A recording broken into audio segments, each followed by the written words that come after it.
folks, welcome to Set Apart Homestead. This is Travis here at the Prepared Homestead.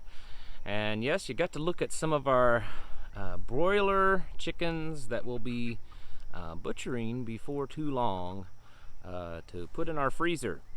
This is something that's actually really easy for you to do here on the homestead, and I wanted to take a moment just to kind of show you what we're doing. That's not the topic of the video today. Yesterday I promised a video on mutual assistant groups, which is more of a prepper thing than a homestead thing, but you know what, you homesteaders need to be thinking about this kind of stuff, and we kind of already do it when you live out here in the country, so it's not really that foreign. But stay tuned, and we'll talk about that here in a little bit. So while you're watching about my little chickens and our little chicken tractor, if you would go ahead and like and subscribe, share the video, sure helps us out. So what I have here, let me see if I can move out of the way. This is our chicken tractor, and of course it's different than the chicken coop. The chicken coop is where the chickens that we keep that obviously lay their eggs, and typically we don't eat those chickens that you see run around. There's probably some ducks back there too. Looks like they're laying down under that tree. But those are the ones that we keep until they stop laying eggs. These, on the other hand, are what we're eating. Now, normally, what we do is we, every year try to hatch out some of our regular laying hens, because usually the laying hens that we get, the types of breeds are kind of a dual purpose. They lay a lot of eggs, but they still make a good sized bird for eating. But this year, because of all this craziness that's going on, and difficulty in getting some of the foods that people like to eat, you go to the store and there's hardly any meat or anything, we decided to purchase some of these Cornish cross chicks and raise them up to eat. Now the deal is with these, if you've never raised these kind, they're not really a mutant chicken. A lot of people call them that. It's a cross between two breeds, and I should have refreshed my memory before this video, and I didn't, so I cannot remember. They're Cornish hen and something else, I believe, that they crossed to make this, but anyways, that's not the point of the video. They get big fast, and if you feed them too much, they can get so big that they aren't able to move around, and it can actually cause organ damage, because they'll just eat until the point that they just die. So you have to regulate their eating when they're feeding when you're raising them. And so when they start off, of course, they're little bitty chicks. Now listen, if you guys want to do this, I encourage you to do this, because it's a really cheap, fast way to put some meat in your freezer. But chicks are getting hard to come by. It's a little later in the year now for chicks, but sometimes you can still find people that's hatching out chicks this time of the year. But I'm telling you, with all the stuff going on, all these hatcheries, there's a real big one not too far from us, and I've talked to them a few times, and this whole year they've not been able to keep up. They're extremely backlogged, because everyone's realizing that we need to become preppers all of a sudden, right?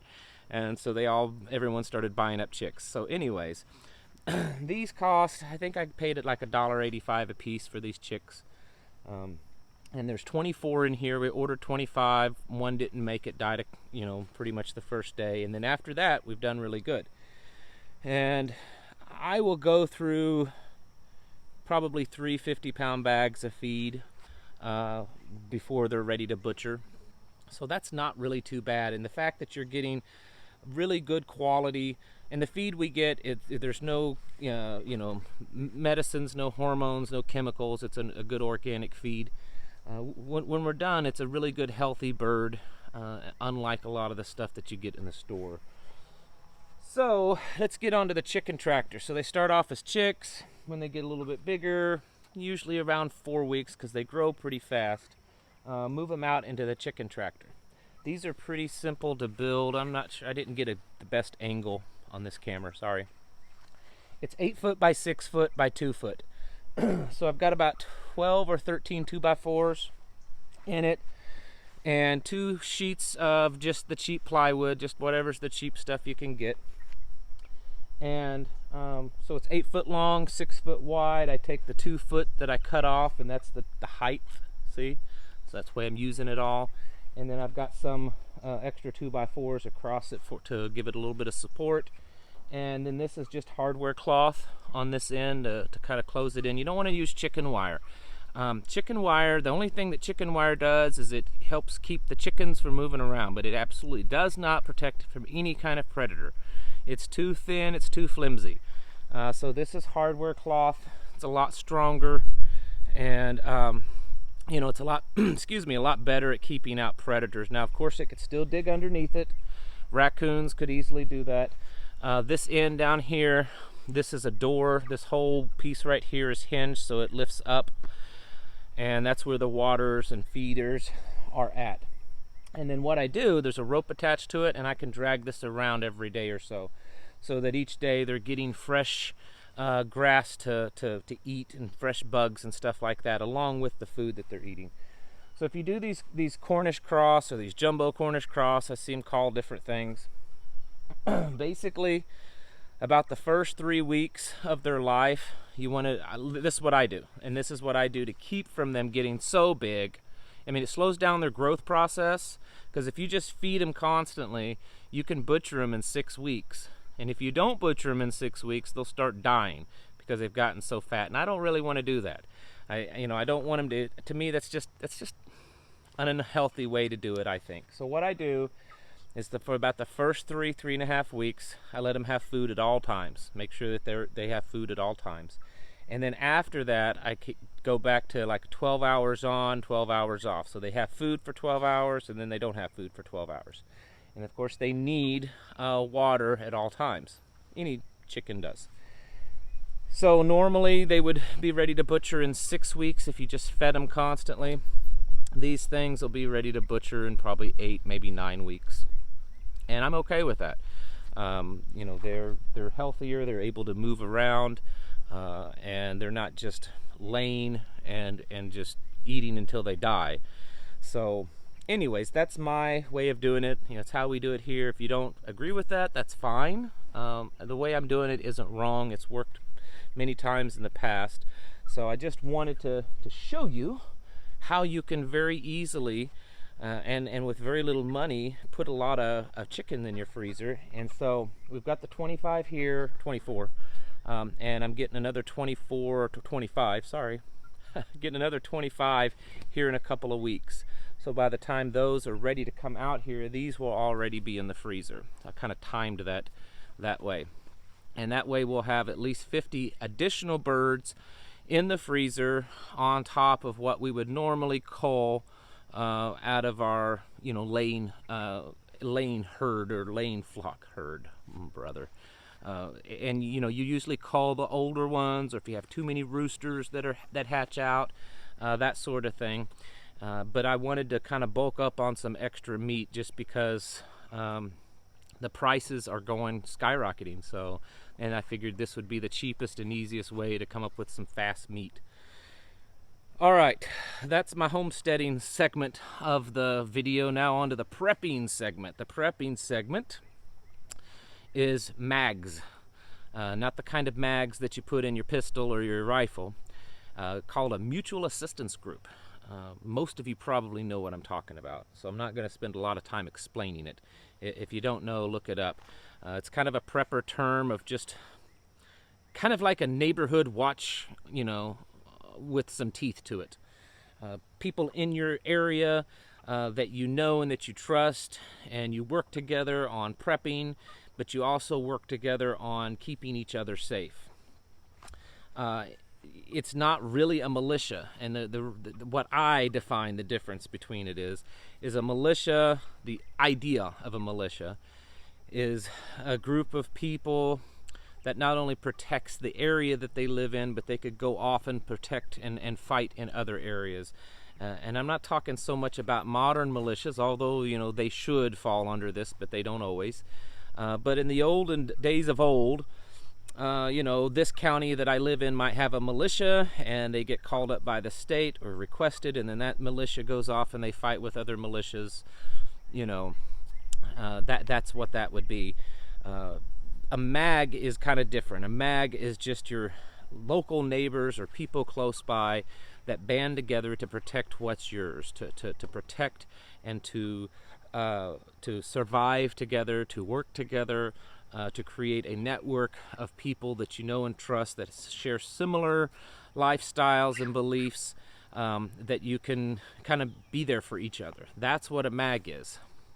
And with all the things that's going on in the world, I think it's very necessary for us to do our best to try to build that kind of network with people around us. There's a lot of just craziness going on that you all know about. And I use the example, I mentioned it in my last video and I use it again. You know, this couple up in St. Louis with the big mansion that defended their home together armed. You know, these people are the upper probably 1%, 3% of society based on, you know, their home and everything. And you would think that that level of wealth would assure them that there would be someone, you know, of law enforcement and security that would protect them.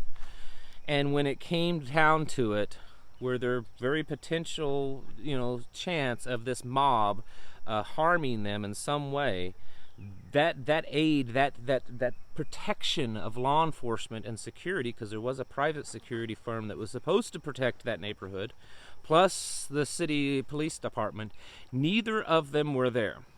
And this couple was on their own.